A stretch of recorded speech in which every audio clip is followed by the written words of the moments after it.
Good morning students. মই আজি তোমালোকৰ 5.3 দৰ্শনৰ পৰিসৰ আৰু প্ৰধান শাখাসমূহ scope and branch of philosophy এইখিনি বস্তু পঢ়াম। তোমালোকে সকলোৱে কিতাপবিলাক উলিয়াই লোৱা আৰু আগৰ দুটা ক্লাছৰ ভিডিঅ' তোমালোকে চাইছা নিশ্চয়। আগৰ ক্লাছত মই তোমালোকৰ দৰ্শন আৰু বিজ্ঞানৰ মাজৰ পাৰ্থক্যখিনি আৰু দৰ্শন আৰু বিজ্ঞানৰ মাজত যে ওতঃপ্ৰোত সম্পৰ্ক আছে সেই কথাখিনি মই তোমালোকক পঢ়াইছিলোঁ। তাৰ ওপৰত মই নোটছো দিছোঁ, আটাই লিখি লৈছা নিশ্চয়। আৰু এটা কথা তোমালোকক মই কওঁ, তোমালোক যিখিনি ষ্টুডেণ্ট নতুনকৈ এডমিশ্যন লৈছা, নতুনকৈ এড হৈছা, সেই ষ্টুডেণ্টখিনিয়ে আগৰ ক্লাছৰ ভিডিঅ'বিলাক চাই ল'বা আৰু সেইখিনি তোমালোকে কলেজত অসীম ছাৰক ক'লে পাবা। অসীম ছাৰে তোমালোকক লিংকটো দি দিব আৰু সেই লিংকত গৈ ক্লাছবিলাক চাই ল'বা। যদি তোমালোকে নোচোৱা নহয়, পিছৰ ক্লাছবিলাকৰ কথা একো বুজি নাপাবা। এইটো তোমালোকৰ জৰুৰী। এইখিনি চাবা, নোটছখিনি ঠিকমতে লিখিবা আৰু মই যি পঢ়াওঁ কিতাপত সেইবিলাক বস্তু পঢ়ি যাবা, তেতিয়াহে তোমালোকে ভালকৈ বুজি পাবা। এতিয়া আমি 5.3 দৰ্শনৰ পৰিসৰ আৰু ইয়াৰ প্ৰধান শাখাসমূহ কি কি? Scope and branch of philosophy. By scope of philosophy, we mean the province or domain within which it confines its inquiries. দৰ্শনৰ পৰিসৰ বুলি ক'লে আমি দৰ্শনৰ অধ্যয়নৰ ক্ষেত্ৰখনত যিবিলাক বস্তু সন্নিৱিষ্ট কৰা থাকে সেই বস্তুসমূহকে প্ৰধানকৈ বুজোঁ। দৰ্শনৰ পৰিসৰ বুলি ক'লে দৰ্শনৰ অধ্যয়ন ক্ষেত্ৰখনত যিবিলাক বস্তু সন্নিৱিষ্ট কৰা থাকে সেই বস্তুখিনিকে দৰ্শনৰ পৰিসৰৰ ভিতৰত অন্তৰ্ভুক্ত। Philosophy is generally defined as an explanation and appreciation of life and the universe as a whole. Philosophy is generally defined. ফিলচফিয়ে কিহৰ লগত জড়িত? ফিলচফিৰ সংজ্ঞাটো কি? ফিলচফিয়ে জগত আৰু জীৱন সম্বন্ধে জীৱন সম্বন্ধে কি কৰে? ব্যাখ্যা দিয়ে আৰু তাৰ মূল্যায়ন কৰে। জগতৰো মূল্যায়ন কৰে আৰু জীৱনৰো ফিলচফিয়ে মূল্যায়ন কৰে। গতিকে ফিলচফিৰ পৰিসৰটো বহুত বেছি। From this definition, it becomes clear that philosophy is the most comprehensive of all inquiries. এইটো কথাৰ পৰা আমি কি অতি স্পষ্ট, it becomes clear that philosophy is the most comprehensive of all inquiries. প্ৰতিটো অনুসন্ধানৰ ক্ষেত্ৰতে দৰ্শনে কিহৰ লগত জড়িত? সমগ্ৰতাৰ লগত জড়িত। সামগ্ৰিকভাৱে দৰ্শনে অধ্যয়ন কৰে, অনুসন্ধান কৰে। as such has the widest scope. গতিকে দৰ্শনৰ পৰিসৰটো, দৰ্শনে যিহেতু সমগ্ৰ জগত আৰু জীৱনৰ অধ্যয়ন আৰু অনুসন্ধানৰ লগত জড়িত, গতিকে কি হ'ব? দৰ্শনৰ পৰিসৰটো অভিয়াছলি বেছি হ'বয়ে। দৰ্শনে যিহেতু সমগ্ৰ জগত আৰু জীৱন সম্বন্ধে আমাক ব্যাখ্যা দিয়ে আৰু তাৰ মূল্যায়ন কৰে, গতিকে দৰ্শনৰ পৰিসৰটো অভিয়াছলি বেছি, widest. It includes within its scope every branch of human inquiry in its essential. দৰ্শনৰ পৰিসৰৰ ভিতৰত আমাৰ হিউম্যান ইনকুৱাৰীৰ প্ৰতিটো বস্তুৱে জড়িত। হিউম্যান ইনকুৱাৰী এণ্ড এছেঞ্চিয়েলৰ প্ৰতিটো, ই গোটেই সমগ্ৰ হিউম্যান লাইফৰ লগতে কি দৰ্শনৰ পৰিসৰ জড়িত। এই ক্ষেত্ৰত ডক্টৰ জন কেয়াৰ্ডে কোৱাৰ দৰে ডক্টৰ জন কেয়াৰ্ডৰ এটা কি উল্লেখযোগ্য মতবাদ আছে। জন কেয়াৰ্ডে দৰ্শনৰ পৰিসৰৰ ক্ষেত্ৰত কৈছে যে মানুহৰ অভিজ্ঞতাৰ এনে কোনো দিশ বা সীমা নাই। আমি অভিজ্ঞতাৰ দ্বাৰা জ্ঞান আহৰণ কৰোঁ। গতিকে জন কেয়াৰ্ডে কৈছে যে আমাৰ অভিজ্ঞতাৰ কোনো দিশ বা সীমা নাই। আমি এটা ঠাই চাব গ'লে, ধৰা আমি ক'ৰবাত ফুৰিব গৈছোঁ, তেতিয়া আমাৰ কি থাকে? এটা দিশ থাকে আৰু সীমা থাকে। আমি পূব ফালে যাম, নতুবা আমি পশ্চিম ফালে যাম, কোনোবা এটা দিশত যাম আৰু ঠাইটোৰো কি থাকিব? এটা সীমা থাকিব। কিন্তু আমি জ্ঞান আহৰণ কৰাৰ ক্ষেত্ৰত আমাৰ কোনো দিশ নাই বা আমাৰ কোনো সীমা নাই। আমি পূবফালে গ'লে অমুক জ্ঞানটো পাম, পশ্চিমফালে গ'লে অমুক জ্ঞানটো পাম, সেনেকুৱা কিবা কথা আছে নেকি? কেতিয়াও নাই। আমি কোনো এটা দিশত যাব নোৱাৰোঁ। এইটোৱে কৈছে যে মানুহৰ অভিজ্ঞতাৰ এনে কোনো দিশ বা সীমা নাই। গতিকে আমাৰ অভিজ্ঞতাৰ দ্বাৰা জ্ঞান আহৰণৰ কোনো দিশো নাই, কোনো সীমাও নাই। সমগ্ৰ অস্তিত্বৰ এনে কোনো অংশ নাই যি দৰ্শনৰ পৰিসৰত অন্তৰ্ভুক্ত নহয়। আমাৰ গোটেই সমগ্ৰ অস্তিত্বৰ এনে এটা কোনো সৰু অংশ এটাও বাদ পৰি নাযায়। সমগ্ৰ অস্তিত্বৰ গোটেই অংশটোৱে দৰ্শনে কি কৰে? সামৰি লয়। কোনো অংশ নাই যি দৰ্শনৰ পৰিসৰৰ অন্তৰ্ভুক্ত নহয়। দৰ্শনৰ পৰিসৰৰ পৰা বাহিৰ হৈ গৈছে। দৰ্শনে সকলোকে কি কৰি লৈছে? ইনক্লুড কৰি লৈছে। ফিলচফি ইনক্লুড অল বাট এক্সক্লুড নান। কোনো বস্তুৱে দৰ্শনৰ পৰিসৰৰ পৰা বাহিৰ হৈ নাযায়। দৰ্শনৰ কোনো নিৰ্দিষ্ট আলস্য বিষয় নাই। দৰ্শনৰ কোনো এটা ছাবজেক্ট, দৰ্শনে কোনো আলস্য এটা বিষয় নাই। এটা নিৰ্দিষ্ট ছাবজেক্ট লৈ দৰ্শনে কি নকৰে? আলোচনা নকৰে। সমগ্ৰ বিশ্বই দৰ্শনৰ আলোচনাৰ ক্ষেত্ৰ। গোটেই বিশ্বখনে হোল ইউনিভাৰ্ছে দৰ্শনৰ কি? আলোচনাৰ ক্ষেত্ৰ, পৰিসৰ, পথাৰ। দৰ্শনৰ এনে বহল পৰিসৰক, দৰ্শনৰ এনেকুৱা বহল পৰিসৰক সামৰিব পৰাকৈ কি হৈছে? দৰ্শনক কেইটামান ভাগত ভাগ কৰা হৈছে। এই বহল ক্ষেত্ৰখনৰ আমি জ্ঞান কেনেকৈ লাভ কৰিব পাৰিম? আমি যদি এনেই যাওঁ, আমাৰ কি? আমাৰ দিক বিদিক হেৰাই যাব, হয়নে নহয়? গতিকে তাৰ কাৰণে দাৰ্শনিকসকলে কি কৰিছে? কেইটামান ভাগত ভাগ কৰি লৈছে। দৰ্শনক কেইটামান ভাগত ভাগ কৰি লৈছে। সেই ভাগকেইটাই কি? জ্ঞানবিদ্যা বা জ্ঞান মীমাংসা, এপিষ্টেমোলজি, অধিবিদ্যা, মেটাফিজিক্স, প্ৰমূল্যবিদ্যা, এক্সাইঅলজি। কেইটা ভাগত ভাগ কৰিছে? দৰ্শনে 3টা ভাগত ভাগ কৰি লৈছে। এই 3টা ভাগত পৃথক পৃথকভাৱে অধ্যয়ন কৰিলেহে আমি কি কৰিব পাৰিম? দৰ্শনৰ ক্ষেত্ৰখনৰ জ্ঞান লাভ কৰিব পাৰিম।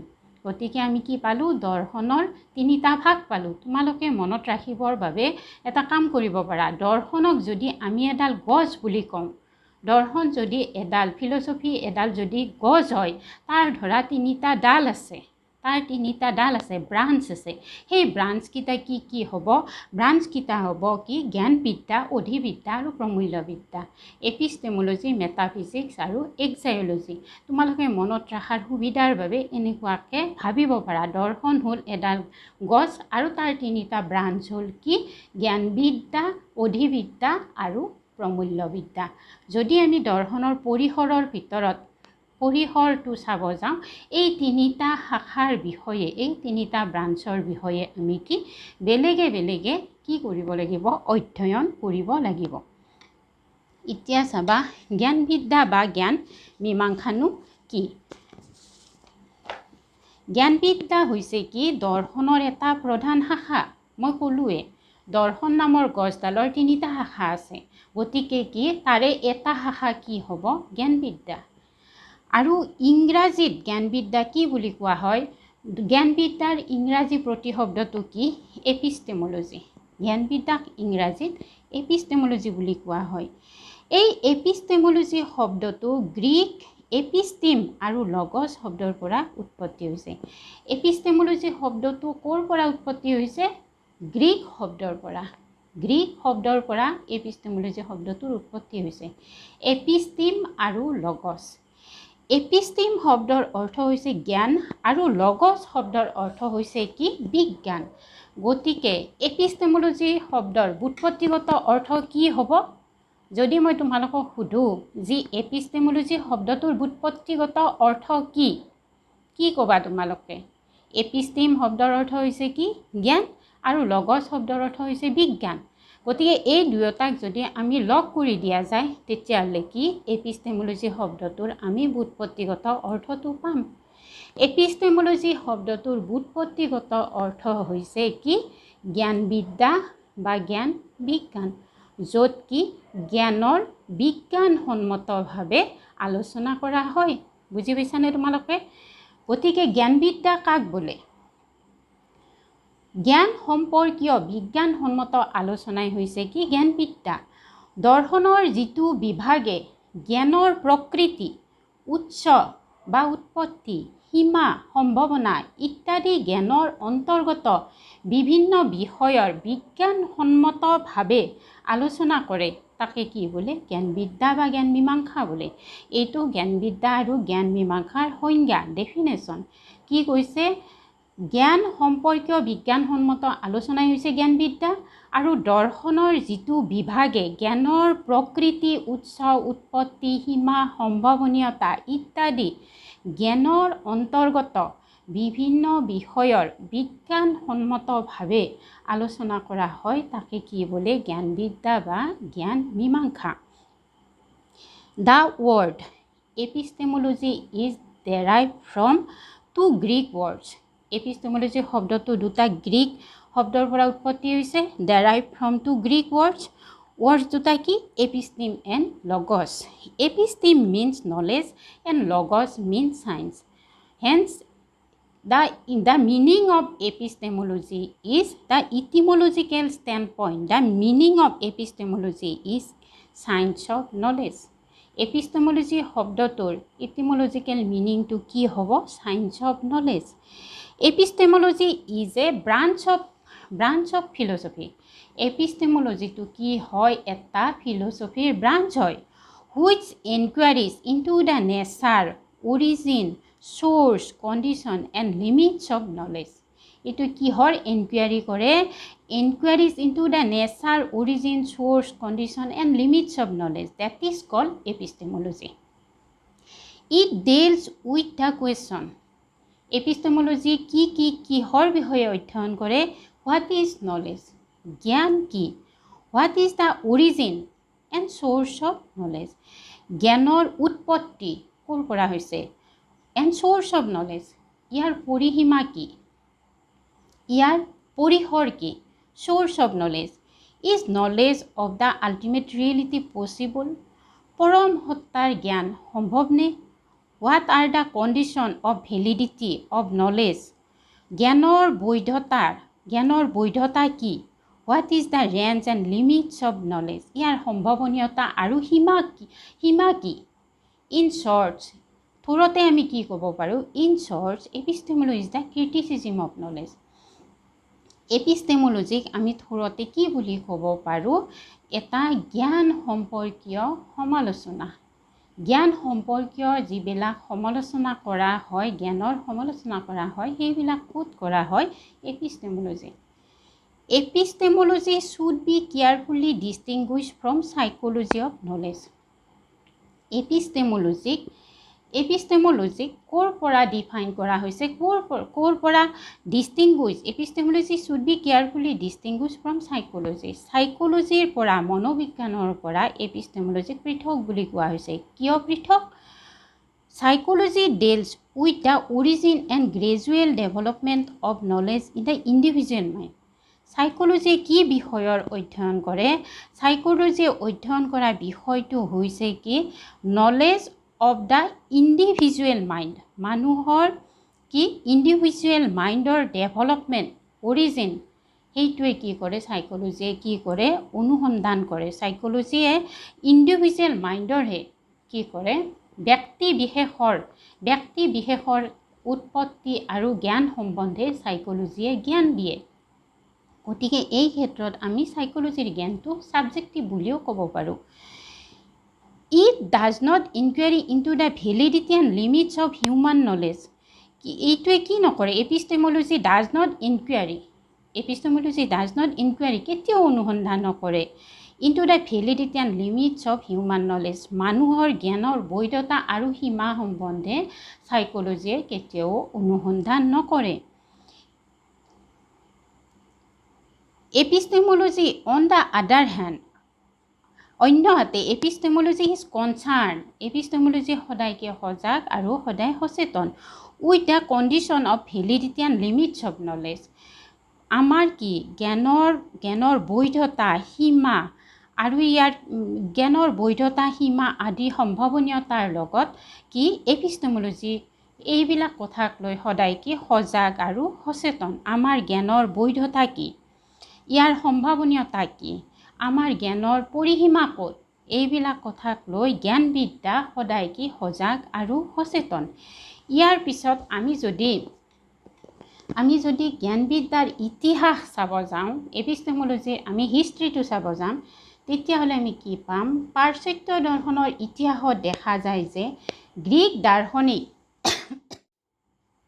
পাশ্চাত্য দৰ্শনৰ ৱেষ্টাৰ্ণ ফিলচফিৰ যদি আমি হিষ্ট্ৰীটো চাব যাওঁ, তেতিয়া আমি দেখা পাম যে গ্ৰীক দাৰ্শনিক ছক্ৰেটিছৰ পূৰ্বৰ দাৰ্শনিকসকলে জ্ঞানবিদ্যা সম্বন্ধীয় কোনো আলোচনা নকৰাকৈয়ে জগতৰ মূল তত্ত্ব সম্বন্ধে কি কৰিছিল? অনুসন্ধান কৰিছিল। ৱেষ্টাৰ্ণ ফিলচফিৰ হিষ্ট্ৰীত আমি কি পাম? ছক্ৰেটিছৰ আগৰ যিখিনি দাৰ্শনিক আছে, সেই দাৰ্শনিকখিনিয়ে জ্ঞানবিদ্যা এপিষ্টেমোলজিৰ কোনো ধৰণৰ আলোচনা নকৰাকৈয়ে জগতৰ মূল তত্ত্বৰ কি কৰিছিল? তেওঁলোকে ইনকুৱাৰী কৰিছিল। জগতৰ মূল তত্ত্বনো কি? সেই কথাটো তেওঁলোকে অনুসন্ধান কৰিছিল। জগতৰ আদি তত্ত্বৰ জ্ঞান সম্ভৱ হয়নে নহয়? জগতৰ আদি তত্ত্বৰ জ্ঞান লাভ কৰাটো সম্ভৱ হয়নে নহয়? Possible or not? সত্তা বা মূল তত্ত্ব সম্বন্ধে জ্ঞান লাভ কৰিবলৈ মানুহৰ ক্ষমতা আছে নে নাই? সত্তা বা মূল তত্ত্ব সম্বন্ধে জ্ঞান লাভ কৰিবলৈ is man able or not? এইবিলাক প্ৰশ্ন তেওঁলোকৰ মনত উদয় হোৱা নাছিল। তেওঁলোকে এইবিলাক প্ৰশ্ন কেতিয়াও ভবাই নাছিল। তেওঁলোকে ভাবিছিল জগতৰ মূল তত্ত্ব কি? তাক জানিব পাৰিলে জগতৰ ব্যাখ্যা দিব পৰা যাব। জগতখনো ক'ৰ পৰা সৃষ্টি হ'ল সেই কথাটো জানিব পাৰিলেহে জগতৰ কি মূল তত্ত্ব সম্বন্ধে জানিলেহে জগত সম্বন্ধে আমি কি সুন্দৰভাৱে ব্যাখ্যা দিব পাৰিম।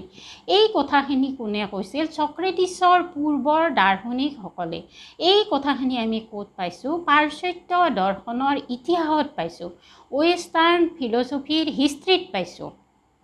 তেওঁলোকে কেতিয়াও ভবা নাছিল যে জগতৰ মূল তত্ত্ব সম্বন্ধে আলোচনা কৰাৰ ক্ষেত্ৰত জ্ঞানবিদ্যাৰ কিবা প্ৰয়োজনীয়তা আছে। তেওঁলোকে এইটো কথা বা মানুহৰ মূল তত্ত্বৰ সম্বন্ধে জ্ঞান লাভ কৰিবলৈ মানুহ সক্ষম নে অসক্ষম সেই কথাটো তেওঁলোকে ভবা নাছিল। তেওঁলোকে জগতৰ মূল তথ্য ব্যাখ্যা দিব পাৰিলে যথেষ্ট বুলি ভাবিছিল। সেয়েহে জ্ঞানবিদ্যা সম্বন্ধীয় কোনো আলোচনা নকৰাকৈয়ে তেওঁলোকে জগতৰ মূল তত্ত্ব বা সত্তাৰ অনুসন্ধান কৰিছিল। জ্ঞানবিদ্যাৰ ওপৰত আলোচনা নকৰাকৈয়ে জগতৰ মূল তত্ত্বৰ অনুসন্ধান কৰিছিল। আৰু জ্ঞানবিদ্যাৰ ওপৰত ভিত্তি নকৰা বাবেই এই দাৰ্শনিক মতবাদবিলাকৰ মাজত কাৰো লগত কাৰো মিল দেখা নগৈছিল। তেওঁলোকে যিহেতু জ্ঞানবিদ্যাৰ ওপৰত ভিত্তি কৰি মতবাদবিলাক আগবঢ়োৱা নাছিল, জ্ঞানৰ বিজ্ঞানসন্মতভাৱে তেওঁলোকে আলোচনা কৰা নাছিল, তেওঁলোকৰ যিবিলাক তথ্য সংগ্ৰহ কৰিছিল সেই তথ্যবিলাকৰ মাজত দাৰ্শনিকসকলৰ ইটোৰ লগত সিটোৰ মিল দেখা নগৈছিল। প্ৰতিটোৰ ক্ষেত্ৰতে তেওঁলোকৰ কি আছিল? প্ৰতিটো ক্ষেত্ৰতে বিভিন্ন ধৰণৰ কি আছিল? আসোঁৱাহ আছিল। ফলত জগতৰ মূল তত্ত্ব বা উপাদান সম্পৰ্কে কি হৈছিল? সন্দেহৰ সৃষ্টি হৈছিল। তেওঁলোকৰ মতবাদবিলাকৰ যিহেতু ইটোৰ লগত সিটোৰ মিল নাই, গতিকে জগতৰ মূল তত্ত্ব সম্বন্ধে যিবিলাক মতবাদ আগবঢ়াইছে এইবিলাকত সন্দেহ থকাটো স্বাভাৱিক কথা। আৰু সেইকাৰণে সেই সময়ত দিয়া মতবাদবিলাকৰ মাজত সন্দেহৰ সৃষ্টি হোৱা বাবে কি হৈছিল? এটা সংশয়বাদ নামৰ মতবাদৰ উৎপত্তি হৈছিল। স্কেপটিচিজম, সংশয়বাদৰ উৎপত্তি হৈছিল। মুঠৰ ওপৰত প্ৰাচীন কালৰ পৰা আমি যদি মধ্যযুগলৈ চাব যাওঁ, টাৰ্মটো যদি এনচিয়েণ্টৰ পৰা মিডিল টাৰ্মলৈ চাওঁ, তেতিয়াহ'লে কি দেখা যাম যে পাশ্চাত্য দৰ্শনত জ্ঞানবিদ্যা সম্পৰ্কে বিশেষ কোনো আলোচনা কৰা হোৱা নাছিল। সেই সময়ত যিবিলাক মতবাদ আগবঢ়াইছিল তেওঁলোকৰ কোনো ধৰণৰ মিল নাছিল। মিল নথকাৰ বাবে কি হৈছিল? এটা সংশয়বাদৰ উৎপত্তি হৈছিল। আৰু সেই সময়টো পিৰিয়ডটো কি আছিল? প্ৰাচীনৰ পৰা মধ্যযুগলৈ যিবিলাক জগতৰ মূল তত্ত্ব সম্বন্ধে ব্যাখ্যা দিছে সেই ব্যাখ্যাবিলাকত যথেষ্ট কি আছিল? আসোঁৱাহ আছিল। তাৰপিছত কি আহিল? আধুনিক যুগ। আধুনিক দৰ্শন কিহৰ ওপৰত প্ৰতিষ্ঠিত? আধুনিক দৰ্শন প্ৰতিষ্ঠিত হৈছে কিহৰ ওপৰত? জ্ঞানবিদ্যাৰ ওপৰত ভিত্তি কৰি। আধুনিক দৰ্শন প্ৰতিষ্ঠা হৈছে জ্ঞানবিদ্যাৰ ওপৰত ভিত্তি কৰি। ব্ৰিটিছ দাৰ্শনিক জন লকে, এই ক্ষেত্ৰত আমি কাৰ নাম ল'ব পাৰোঁ? এই ক্ষেত্ৰত আমি নাম ল'ব পাৰোঁ ব্ৰিটিছ দাৰ্শনিক জন লক। জন লকে তেওঁৰ এখন বিখ্যাত গ্ৰন্থ N Essay concerning human understanding, এইখিনি তোমালোকে আণ্ডাৰলাইন কৰি থবা দেই, কাৰণ এইটো এটা কুৱেশ্যন হয়। তাৰমানে লকৰ গ্ৰন্থখনৰ নাম কি? হু is the author of N Essay concerning human understanding, লেখকজনৰ নাম কি? এইটো এটা প্ৰশ্ন আহে, শ্বৰ্ট কুৱেশ্যন। এইখিনি তোমালোকে আণ্ডাৰলাইন কৰি থবা। ব্ৰিটিছ দাৰ্শনিক জন লকে তেওঁৰ বিখ্যাত গ্ৰন্থ N Essay concerning human understanding নামৰ গ্ৰন্থখনৰ জৰিয়তে সৰ্বপ্ৰথম জ্ঞানবিদ্যা সম্পৰ্কে আলোচনা কৰে। মডাৰ্ণ, আৰু পিছত আমি আহিলোঁ কি আধুনিক দৰ্শনলৈ। আধুনিক যুগত, আধুনিক যুগ কি জ্ঞানবিদ্যাৰ ওপৰত ভিত্তি কৰি গঢ় লৈ উঠিছে। এই ক্ষেত্ৰত প্ৰথমে আমি কাৰ নাম ল'ব পাৰোঁ? ব্ৰিটিছ দাৰ্শনিক জন লকৰ। জন লকে তেওঁৰ যিখন বিখ্যাত গ্ৰন্থ আছে N Essay concerning human understanding নামৰ গ্ৰন্থখনত পোনপ্ৰথমবাৰৰ বাবে জ্ঞানবিদ্যাৰ প্ৰয়োজনীয়তাৰ কথা তেওঁ স্বীকাৰ কৰিছে, যে জ্ঞানবিদ্যা নথকাকৈ কোনো দাৰ্শনিক অনুসন্ধান হ'ব নোৱাৰে। জ্ঞানবিদ্যাৰ ওপৰত ভিত্তি নকৰাকৈয়ে দাৰ্শনিক জ্ঞানবিলাক কি নহয়, দাৰ্শনিক মতবাদবিলাক গ্ৰহণযোগ্য হ'ব নোৱাৰে। ইয়াৰ পিছতে জন লকৰ এই মতবাদৰ পিছত, ইয়াৰ পিছত আমি আৰু এজন দাৰ্শনিক পাম। সেই দাৰ্শনিকজন হ'ল কোন? জাৰ্মান দাৰ্শনিক। আগৰজন আছিল কোন? ব্ৰিটিছ দাৰ্শনিক জন লক। আৰু এইবাৰ আমি কাক পাম? এইবাৰ হৈছে এইজন দাৰ্শনিক হৈছে দাৰ্শনিক ইমানুৱেল কাণ্ট। ইমানুৱেল কাণ্টে তেওঁৰ বিখ্যাত গ্ৰন্থ Critique of Pure Reason, Critique of Pure ৰিজনৰ জৰিয়তে জ্ঞানবিদ্যা সম্পৰ্কীয় সকলো বিষয় কি কৰিছে? বিশদভাৱে স্বীকাৰ কৰিছে, বিশদভাৱে বিশ্লেষণ কৰিছে। তেওঁ কৈছে যে দাৰ্শনিক জ্ঞান লাভৰ ক্ষেত্ৰত জ্ঞানবিদ্যা কি অপৰিহাৰ্য। যদি আমি এটা দাৰ্শনিক জ্ঞান লাভ কৰিব লাগে, তাত কি থাকিব লাগিব? এপিষ্টেমোলজি থাকিবই লাগিব, জ্ঞানৰ বিজ্ঞানসন্মতভাৱে আলোচনা থাকিবই লাগিব। এই কথাটো কোনে কৈছে? Emmanuel Conte. কাণ্টৰ মতে সকলো দাৰ্শনিক অনুসন্ধানৰ ভেটিয়ে হৈছে কি? জ্ঞানবিদ্যা। গতিকে দাৰ্শনিক অনুসন্ধানবিলাকৰ মূল ভিত্তিয়ে হৈছে কি? জ্ঞানবিদ্যা। জ্ঞানবিদ্যা নাথাকিলে কোনো দাৰ্শনিকৰ অনুসন্ধান বা দাৰ্শনিক মতবাদবিলাক গ্ৰহণযোগ্য নহয়। সেয়ে কাণ্টে কৈছে দৰ্শন হৈছে কি? জ্ঞান সম্পৰ্কীয় বিজ্ঞান আৰু সমালোচনা। সেইবাবে তেওঁ কৈছে যে দৰ্শন হৈছে কি? এটা কি? জ্ঞান সম্পৰ্কীয় সমালোচনা। তেওঁৰ মতে জ্ঞানবিদ্যাৰ সহায় নোলোৱাকৈ কোনো দাৰ্শনিক মতবাদ গ্ৰহণযোগ্য বুলি বিবেচিত নহয়। এইখিনি কথা মই কৈছোঁৱেই তোমালোকক। তেওঁ কাণ্টে কৈছে যে জ্ঞানবিদ্যা নাথাকিলে দাৰ্শনিক মতবাদবিলাক গ্ৰহণযোগ্য হ'ব নোৱাৰে। অৱশ্যে এইটো ঠিক যে দৰ্শন আৰু জ্ঞানবিদ্যা অভিন্ন বুলি ক'ব নোৱাৰোঁ। দৰ্শন আৰু জ্ঞানবিদ্যা কিন্তু একে নহয়, ইপিঠি সিপিঠি নহয়, অভিন্ন নহয়। আগতে কৈছোঁ দৰ্শন হৈছে এডাল গছ, আৰু সেই গছডালৰ যিটো এটা ব্ৰাঞ্চ হৈছে, এটা শাখা হৈছে কি? জ্ঞানবিদ্যা। গতিকে কি ই অভিন্ন নহয়, কিন্তু অভিন্ন বুলি ক'ব নোৱাৰি, নাইবা দৰ্শনক জ্ঞানবিদ্যাৰ পৰা স্বতন্ত্ৰ বুলিও ক'ব নোৱাৰি। দৰ্শন জ্ঞানবিদ্যাৰ পৰা স্বাধীনো নহয়, কাৰণ জ্ঞানবিদ্যা নাথাকিলে দাৰ্শনিক মতবাদবিলাক হ'ব নোৱাৰে। প্ৰকৃততে জ্ঞানবিদ্যা দৰ্শনৰ এক অপৰিহাৰ্য শাখা বা ভাগহে। গতিকে কি? জ্ঞানবিদ্যা দৰ্শনৰ এটা ভাগহে। Epistemology is a primary step to metaphysics. আমি মেটাফিজিক্সলৈ দাৰ্শনিক অনুসন্ধান পৰম সত্তাৰ জ্ঞানলৈ যোৱাৰ ক্ষেত্ৰত কি এপিষ্টেমোলজিটো কি হৈছে? এটা প্ৰাইমাৰী ষ্টেপ।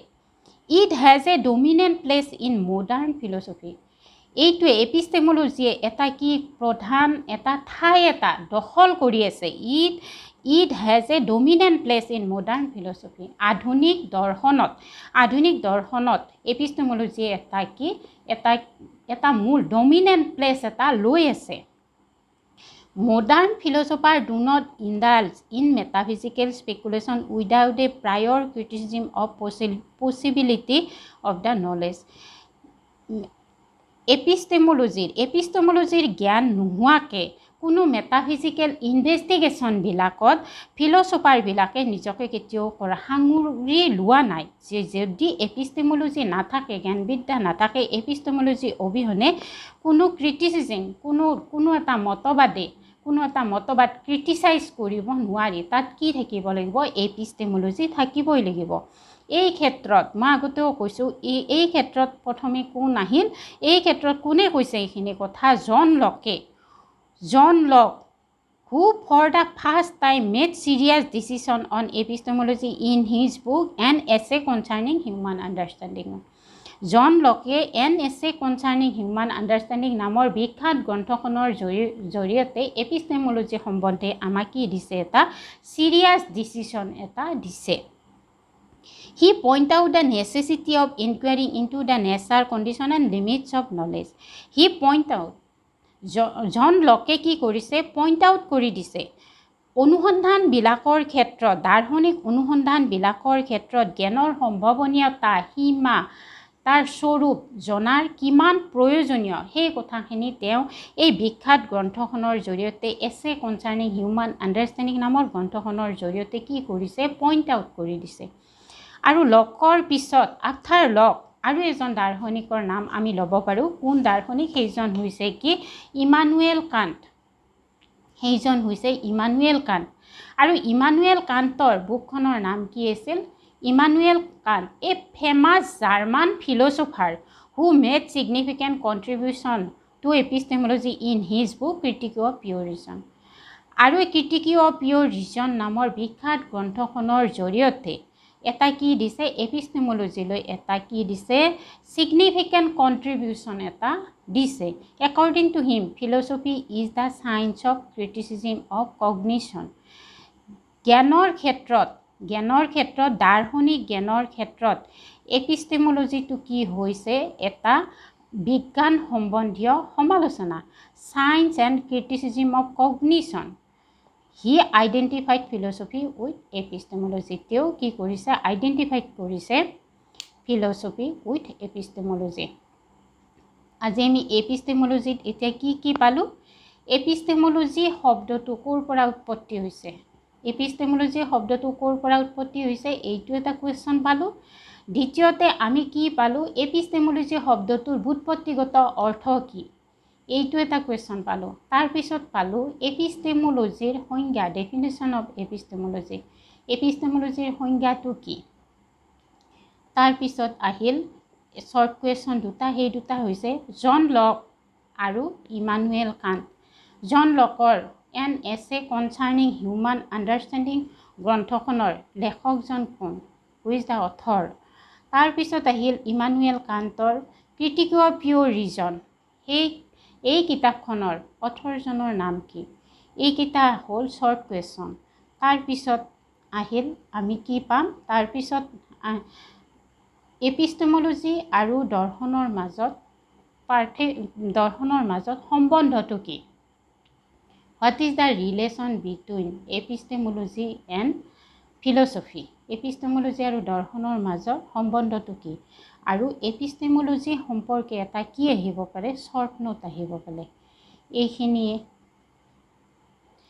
আজি তোমালোকৰ এইকেইটা কুৱেশ্যন মই তোমালোকক দিলোঁ আৰু এইকেইটা কুৱেশ্যন তোমালোকক মই এনচাৰ কৰি দিম আজি পঢ়াখিনি তোমালোকে কিতাপত সুন্দৰভাৱে পঢ়ি চাবা কিবা বুজি নোপোৱা থাকিলে মোৰ লগত কণ্টেক্ট কৰিবা আৰু কিতাপখন নপঢ়িলে কোনো বস্তুৱে কিন্তু তোমালোকে বুজি নোপোৱা গতিকে ডিটেইলছত মোৰ ক্লাছটো চাবা আৰু কিতাপ পঢ়িবা কিতাপ নপঢ়িলে কেতিয়াও কনচেপ্টশ্যন ক্লিয়াৰ নহয় কনচেপ্ট ক্লিয়াৰ নাথাকিলে তোমালোকে কোনো বস্তুৱে আজি পঢ়িছা কাইলৈ তোমালোকে পাহৰি যাবা গতিকে মই সদায় তোমালোকক কওঁ যে তোমালোকে মোৰ ক্লাছটো কৰাৰ পিছত বুকবিলাক পঢ়ি চাবা গতিকে আজি এইখিনিয়ে মই পঢ়ালোঁ নেক্সট ক্লাছত তোমালোকক আকৌ বেলেগ এটা অধিবিদ্যা বা মেটাফিজিক্স এক্সাইঅ'লজি এই টপিক দুটা মই তোমালোকক নেক্সট ক্লাছত পঢ়াই দিম